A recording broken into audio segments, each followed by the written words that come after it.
year is 1917, and Representative Oscar Callaway enters a disturbing statement into the U.S. Congressional Record. The statement reveals why J.P. Morgan interests hired 12 high-ranking news managers.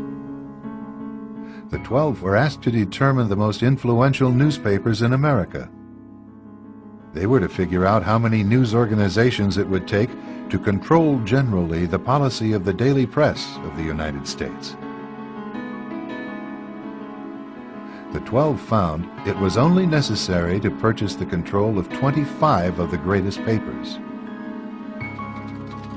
An agreement was reached. The policy of the papers was bought, and an editor was placed at each paper to ensure that all published information was in keeping with the new policy.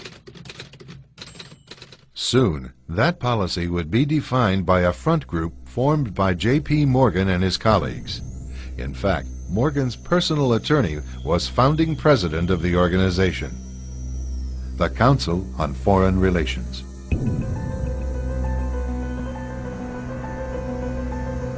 Today, the CFR maintains that its goal is to increase America's understanding of the world. However, the actual objective of this highly exclusive club is revealed by the rare admissions of the insiders themselves. In the early 60s, a Georgetown University professor collects information for a book favorable to the network of powerful men who founded the CFR. For 2 years, Professor Carroll Quigley is allowed to examine the confidential papers and secret records of this network. Quigley reveals that these men aim to create a world system of financial control in private hands, able to dominate the political system of each country and the economy of the world as a whole. In short, they seek total and quiet control of the entire world. And the CFR is their most visible conduit for carrying out that agenda.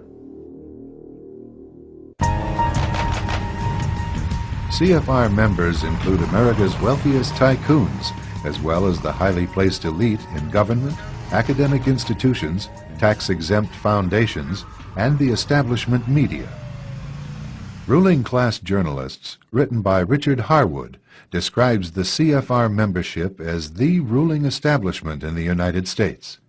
The Washington Post article boasted that news reporters who are CFR members do not merely analyze and interpret foreign policy for the United States, they help make it.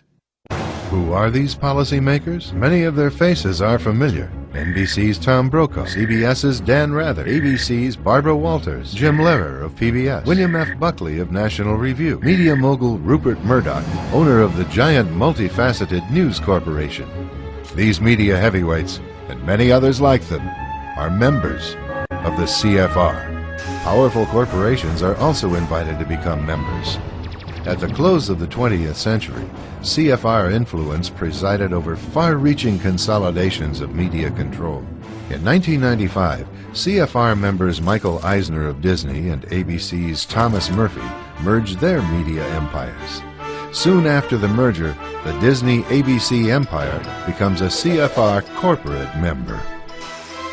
In the year 2000, the world's largest internet service provider, America Online, joins forces with Time Warner, one of the world's largest news organizations. The CEOs favoring the move are CNN's Thomas Johnson and Time Warner's Gerald Levin, both CFR members. Once again, another media giant is created under the shadow of CFR influence. Today, an elite handful of individuals define the agendas that are supported by the empire of establishment news.